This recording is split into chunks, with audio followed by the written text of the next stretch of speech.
കൊല്ലത്ത് പൊറോട്ട നൽകാത്തതിന് കടയുടമയുടെ തല അടിച്ചുപൊട്ടിച്ച സംഭവത്തിൽ പ്രതി പിടിയിലായിരിക്കുന്നു. മങ്ങാട് സ്വദേശി നിഖിലേഷാണ് പിടിയിലായത്.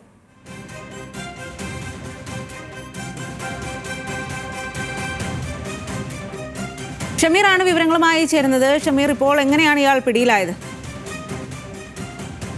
ഇയാൾ ഒളിവിൽ കഴിയുകയായിരുന്നു. കഴിഞ്ഞ ദിവസം രാത്രിയോടുകൂടിയാണ് ഈ സംഭവം ഈ മങ്ങാടുള്ള സെന്റ് തോമസ് ഹോട്ടലിൽ നടന്നത്. അവിടെ പൊറോട്ട വാങ്ങാനെത്തിയ ഇയാൾ പൊറോട്ട ഇല്ല എന്ന് പറഞ്ഞ ഉടൻ തന്നെ കടയുടമയുടെ തലയടിച്ചു പൊട്ടിക്കുന്ന ഒരു സാഹചര്യം ഉണ്ടായി. പിന്നീട് അദ്ദേഹം ആശുപത്രിയിൽ ചികിത്സ തേടുകയും ചെയ്തു.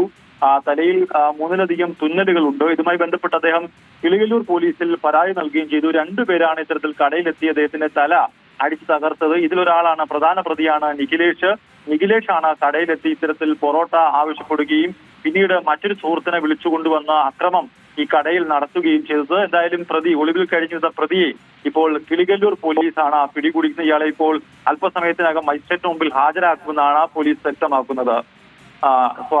ശരി ഷമീർ, കൊല്ലത്ത് പൊറോട്ട നൽകാത്തതിന് കടയുടമയുടെ തല അടിച്ചു പൊട്ടിച്ച സംഭവത്തിലാണ് പ്രതി ഇപ്പോൾ പിടിയിലായിരിക്കുന്നത്.